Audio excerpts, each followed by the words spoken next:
Hey guys, I'm Pixel Dan, and this is a review of the Power Rangers Lightning Collection White Ranger from Hasbro. That's right guys, we're going to continue on with a look at another figure from the brand new Lightning Collection lineup. I've already taken a look at Lord Zed, so let's stick with the Mighty Morphin Power Rangers lineup and take a look at the new White Ranger figure. Of course, this is the brand new line from Hasbro. That is the super articulated, nicely detailed range of figures in the 6-inch scale, so it's very similar to what Hasbro does with the Marvel Legends lineup, with the Star Wars Black series. We've now got the same thing with the Power Rangers lineup.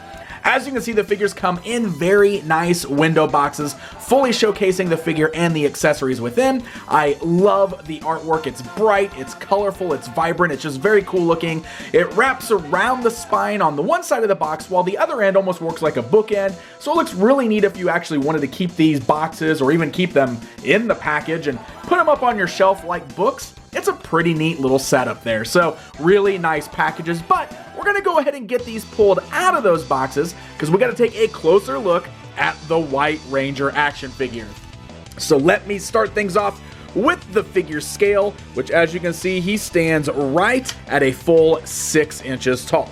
Now that does make our normal Power Ranger a bit shorter than Lord Zed, so, put them side by side here, you can see the scale difference, which makes sense. Zed is all around a much bigger figure. You can see he's bulkier, he's more muscular, he's taller, and that makes perfect sense standing side by side. So I thought that was a really nice touch. It's good to see that the scales are approximate for these guys, that they're more appropriately in scale with one another. And after my Zed video, I did have a lot of questions asking how these new figures scale with some other various action figures in similar scales. So before we move on, I just wanted to go ahead and line these guys up here with some different action figures.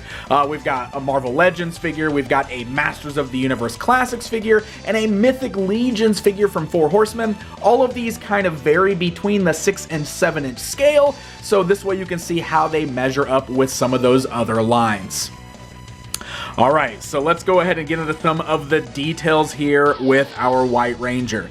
So far, I've been really impressed with the overall sculpt and paintwork on these figures. I thought Zed turned out fantastic, and the White Ranger looks really good here as well. You can see he's got a great paint deco going on here. For the most part, everything looks really clean. In fact, I don't really see anything that's noteworthy as being like a sloppy paint job on here. The gold has a really nice shine to it, really stands out, especially with the black on the vest there, and the white used on the plastic for like his regular suit is much more of kind of like a flat white, while the rest of this definitely has a bit of a gloss to it, so it's got a nice shine there. In fact, the helmet itself, you can see also has a gloss to it, so the white on the helmet is much glossier than the uniform itself, which is perfect because the helmets are supposed to be made of that harder material and thus be glossier, so it looks really nice. And the little bit of silver that we get on there too, like on the mouth part, also has a nice shine to it. So all in all, it looks really clean and it's just a very nice look. You can see the gold details continue down on the wrist gauntlets, you've got the belt there, and then we even have the same gold and black scene at the tops of the boots there with some nice sculpted details as well.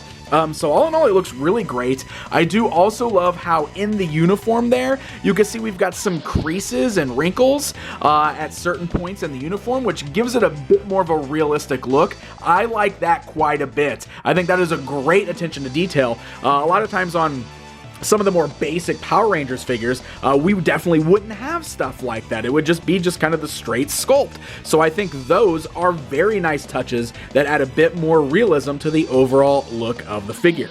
Also some really great details, even seen in the hands there.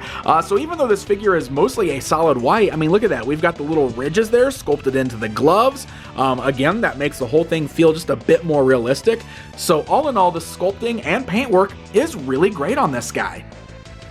We're going to go ahead and talk about Articulation. I do want to point out first, you notice that he does have his weapon, Saba, the sword, holstered right there at the side, which is a really nice touch. I'm going to remove that while we talk about the Articulation real quick, and then we will come back to the accessories. So here is what we've got.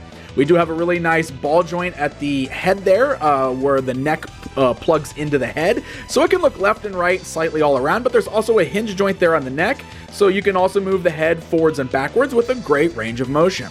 The shoulders do have the ball-like hinge joints, and they're very tight. You can see they kind of got the ratchet thing going on there, so they click around. So they can go upwards. They do not really get hindered by the vest at all, which is really good. So those can go up and down.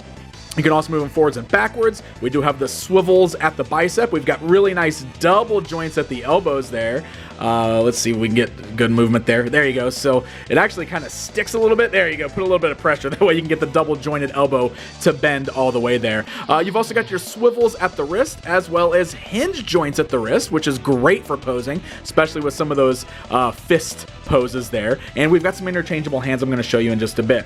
So the torso is also ball jointed there, so you can see it rolls all the way around, as well as swivels left and right, and we've got an ab crunch, so it also bends forwards and backwards. Now the vest is made of a softer, more pliable plastic.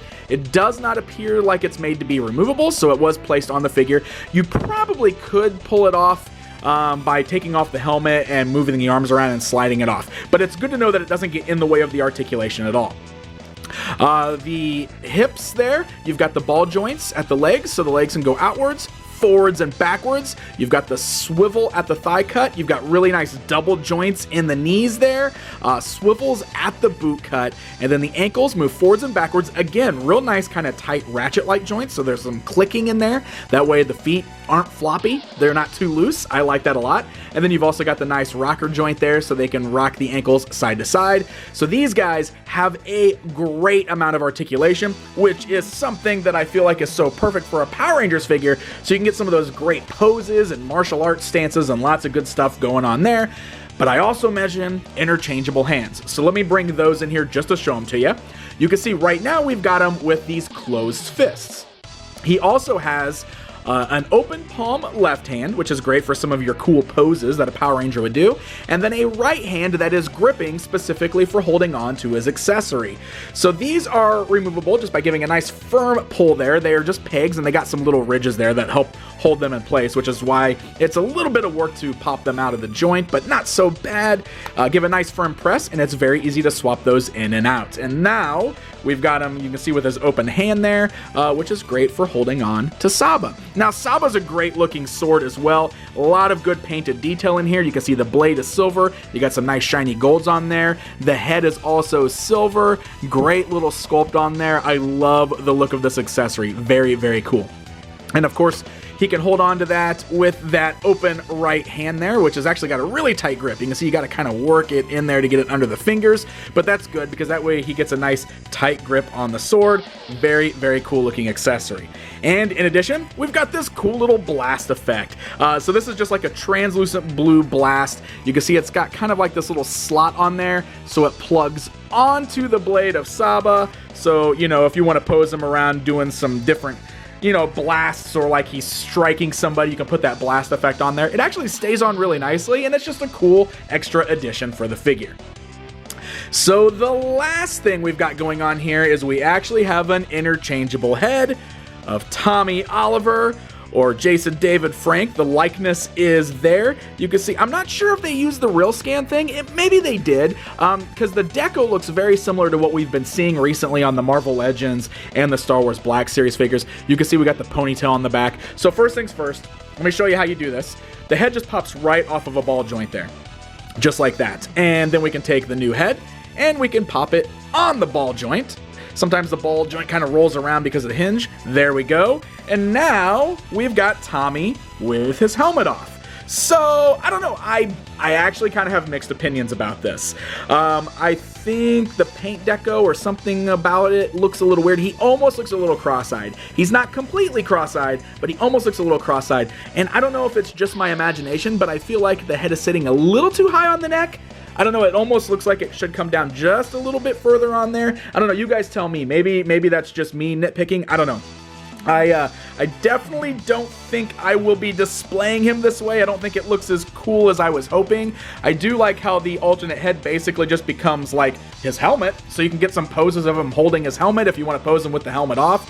But in my opinion, this figure just looks a whole lot better posed with the helmet on, because it's a very, very solid figure otherwise. I'm not super fond of that helmetless head, but otherwise, this is just a really nice figure. He's solid, the articulation's nice, I think the sculpt and deco are amazing, and he's so much fun to pose. Seriously, I just had a blast shooting this guy, just like I did with Zed. So, really, really solid figures. I think Hasbro is doing a great job so far with the Lightning Collection, and I am very much looking forward to seeing what they come out with next. I hope it doesn't become too hard to complete teams, since they're kind of doing like 1 or 2 characters in every wave from various Power Ranger teams, because I definitely want a full set of Mighty Morphin characters in this style. And I know that there are fans of all the different Power Rangers franchises out there, so hopefully this line does really well so Hasbro can just keep pumping them out, because they are killing it with these. These are awesome. So these are hitting store shelves right now. I bought mine at Walmart, but I've also seen them at Target already. So happy hunting, my friends. Hey guys, thank you so much for watching this video. If you enjoyed it, hit that like button, leave me a comment to let me know what you think, and don't forget to subscribe. Until next time, my friends.